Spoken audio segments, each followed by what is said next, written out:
Lo que desde hace tiempo escuchamos a Osiris de León, específicamente o principalmente desde la Z, pensamos, algunos piensan que él es meteorólogo, otros piensan que él es ingeniero en minas, pero realmente él es un medioambientalista.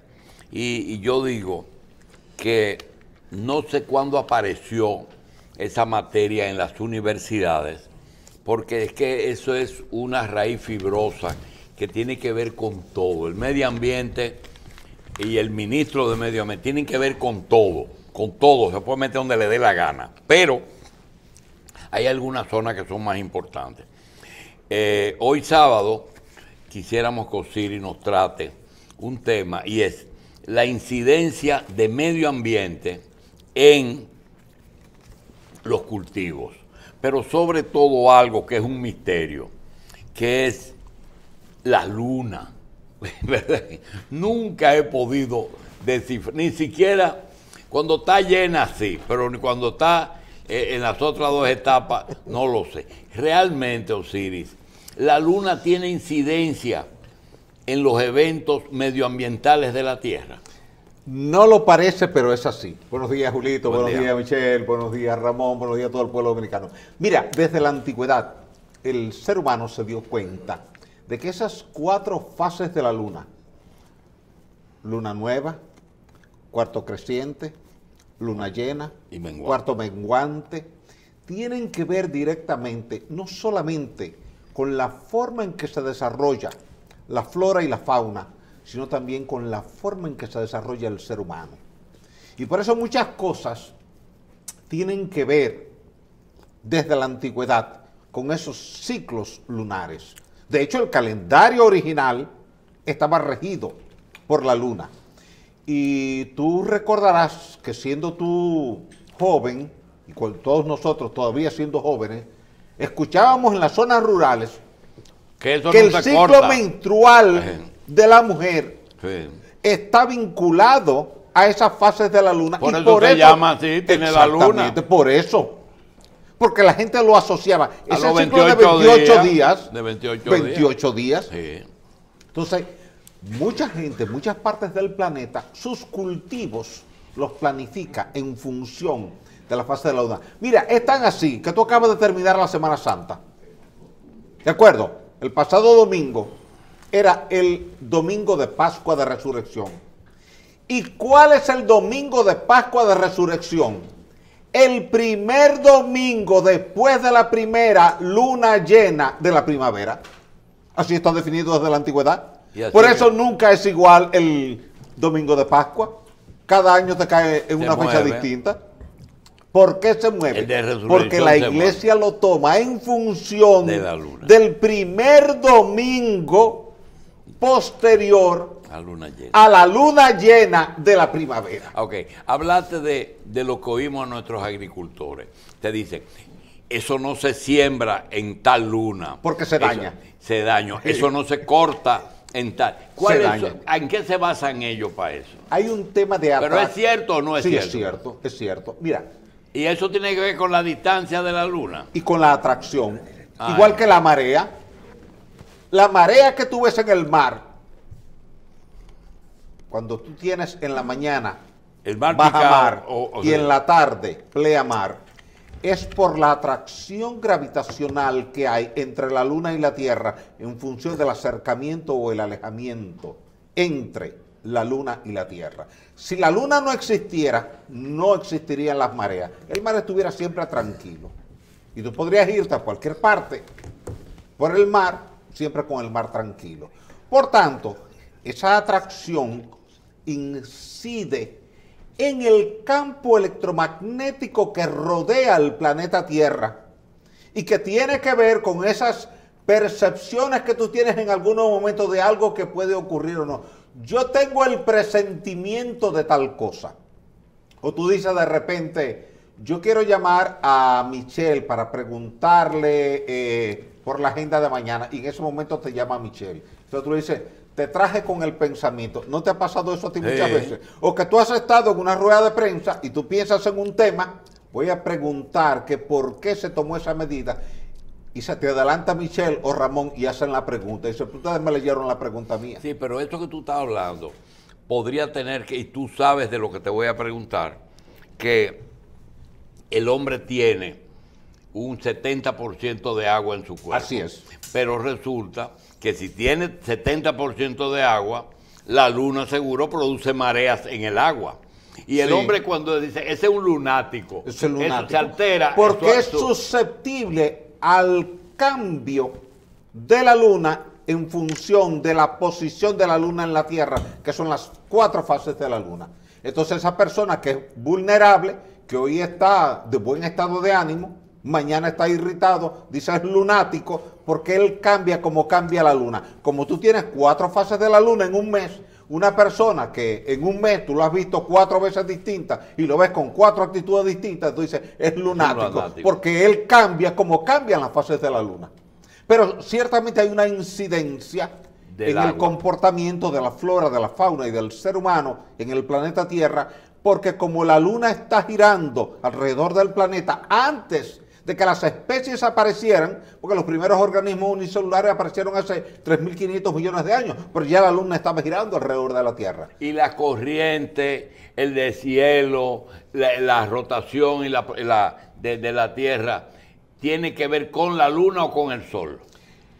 La Tierra tiene 2 movimientos. Tiene el de rotación alrededor de su eje, que es 1.667 kilómetros por hora, y tiene el de traslación alrededor del Sol, que es de 110.000 kilómetros por hora. Ahora, si tú no tuvieras la luna donde está, el movimiento fuera distinto y las condiciones ambientales en el planeta Tierra fueran distintas, porque el hecho de que haya un cuerpo girando alrededor tuyo que tiene una masa, esa masa interactúa con la masa de la Tierra y entonces produce cambios en el campo electromagnético que se reflejan y cambia la velocidad. Evidentemente, si tú no tuvieras la luna ahí, la velocidad de rotación de la Tierra sería otra. Osiris, mira, la pregunta para mí más importante es, si desde tiempos inmemoriales ese orden del universo, vamos a hablar nada más de nuestro sistema solar, de las otras galaxias tampoco vamos a hablar. Si siempre se ha mantenido con un estándar, ¿verdad? ¿Por qué ahora hay tanta ansiedad con el tema del cambio climático? ¿Qué es lo que está cambiando que nos debe preocupar? Por ejemplo, te dicen, tú ves, por ejemplo, el malecón de Santo Domingo, cuando se haya un deshielo allá en el Polo Norte, tú verás que el agua se va a meter en el zoológico, en el segundo farallón de la ciudad. Sí. ¿Eso es cierto? No tanto así, pero yo te voy a preguntar, aunque eres tú la persona que está autorizada aquí para hacer las preguntas.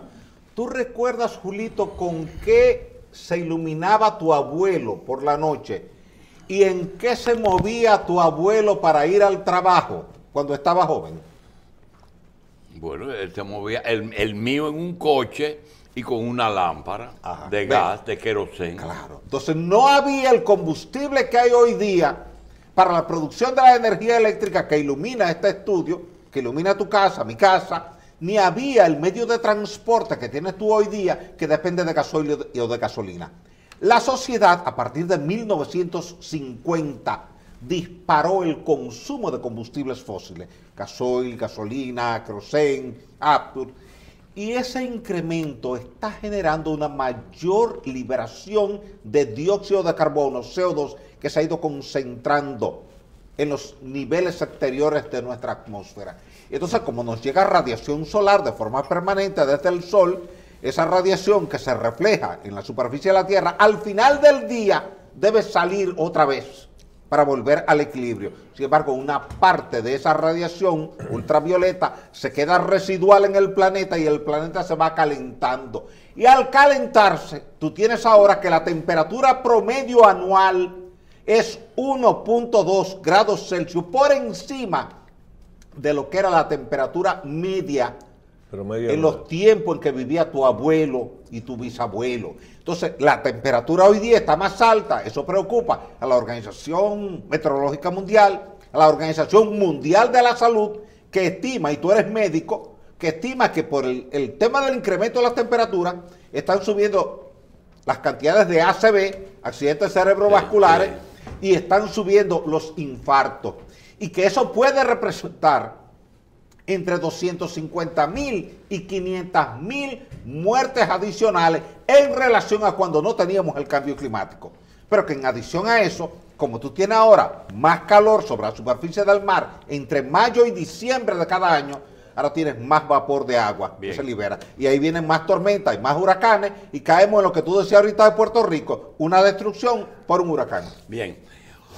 Osiris, no te estamos buscando empleo porque tú tienes de más, pero el presidente habló ayer y habló de aumentar la producción, pero localmente. Así fue. Yo pregunto, en el orden del medio ambiente, además de las normas que puede trazar el Ministerio de Agricultura, el IAD, que es una agricultura más pequeña, sí, y los organismos que tienen que ver con el campo, como el deberían tener, fuera de tener un agrónomo, fuera de tener uno que rompe la tierra, uno que reparte la semilla, uno que hable de las plagas, debe tener alguna orientación medioambiental. Obligatoriamente. ¿En qué Tú orden? recordarás que en el gobierno anterior, y Ramón lo recuerda porque lo tratamos aquí en este programa, y Michelle, cuando en agosto del año 2018 vimos que aunque estaba lloviendo en ese momento, para dentro de 4 meses se proyectaba una sequía, escribimos un artículo en la prensa, lo dijimos en diferentes programas, incluyendo esto, y eso motivó que el ministro de Agricultura anterior, Osmar Benítez, nos llamara y nos pidiera ir a una reunión con el presidente de la República de ese momento, Danilo Medina. Cuando le explicamos que venía una sequía en 4 meses, esto se decidió que desde el Palacio en ese momento se hiciera una rueda de prensa y se le avisara a los productores de arroz que no habría agua para final de año, para la tercera siembra, para el bitoño, y que en consecuencia se abstuvieran de la siembra. Los productores se abstuvieron de la siembra, vino la sequía, diciembre, enero, febrero, marzo, abril, mayo, junio, una sequía espantosa. Y ahí, tanto el presidente de la República como el Ministerio de Agricultura y todo el sector agropecuario, más los productores, se dieron cuenta que el conocimiento de cómo va a cambiar la situación meteorológica es fundamental para tú planificar la producción agrícola en cualquier sociedad. Mira, Ramón y Michelle tienen muchísimas cosas, pero nosotros quisiéramos pedirte algo. Aquí se ha hablado mucho del desperdicio del agua, del mal uso o del exceso de agua que usa el arroz. Así es. El gran vampiro del agua es el bambú para las orillas, es decir, muchísimas pendejadas. Sí. Y yo me pregunto, si el río Yuna arranca desde su nacimiento hasta la bahía de Samaná donde se desemboca, ajá, y en el track resuelve el problema de Sánchez Ramírez, de Nagua, ¿por qué tanto el Yuna como el Yaque el que está en Baní, el Nizao, por qué ponen tantas restricciones en la desembocadura donde se puede extraer material? Dice, no, ni siquiera ¿por qué si el río cumple con su rol en todo su trayecto? ¿Por qué medio ambiente es tan exigente en las rías, donde termina el curso del río? Mira, eso es un interesantísimo tema que tú estás planteando y que se va a seguir debatiendo por mucho tiempo. Tú sabes que Balaguer emitió en el año 1971, promulgó la ley 123/71 que prohibía la extracción de agregados. ¿Sabe por qué? Porque todo lo que se estaba construyendo en Santo Domingo era con agregado del Nigua, del Nizao y del Yubaso. Es que muy bueno, es agregado lavadito. Lavadito, no hay que y gratis, y gratis. Sí, y gratis. Tú no tienes que comprar la materia prima. Ahorita estaban hablando aquí de ganado ovino y caprino, pero tú tienes que comprarlo. Sí. Aquí simplemente el gobierno te daba un permiso y tú ibas con una pala mecánica y con un camión, llenaba eso de grava y lo llevabas al mercado y ya. Sí. Y tenías riqueza producida de manera inmediata sin invertir en nada. Entonces se le fue haciendo mucho daño porque se sacó más de lo que se podía sacar. ¿Qué ocurre? Los ríos, cuando están abiertos, cuando no tienen ninguna represa de camino, no hay ningún dique, van transportando siempre grava, arena y arcilla. Y va subiendo el nivel del cauce, y tú tienes que sacar ese material para mantener la sección de tránsito normal. Y en las presas, en el fondo, hay ese material, o En ahí no todas las existe presas, eso. de hecho, ahora el gobierno tiene un programa de limpieza de presas para sacar los sedimentos que están acumulados en las presas y utilizarlos en el sector construcción y que la gente no tenga que ir al cauce del río. En consecuencia, lo que se penalizaba, Julito, no era que se sacara agregado del río, era que se sacaba de forma excesiva y en un lugar determinado donde podían sacar 2 metros de espesor, querían sacar 8, 10, 12, entonces te iban deformando el cauce del río. Eso generaba una erosión lateral cuando llovía torrencialmente por una vaguada, por una tormenta, por un huracán, se salía de curso, dañaba los puentes, dañaba las comunidades y se decidió regular eso para que cuando se fuera a hacer, se hiciera de forma técnicamente correcta y no produjese un impacto ambiental negativo, que era lo que se criticaba en ese momento. Bien. Osiris, en el caso del agua, recuerdo toda la vida, inclusive nosotros hacíamos servicio social y había que reforestar nuestro país porque el país estaba deforestado. Así es. Habían acabado con los árboles, se utilizaban para carbón y todo eso.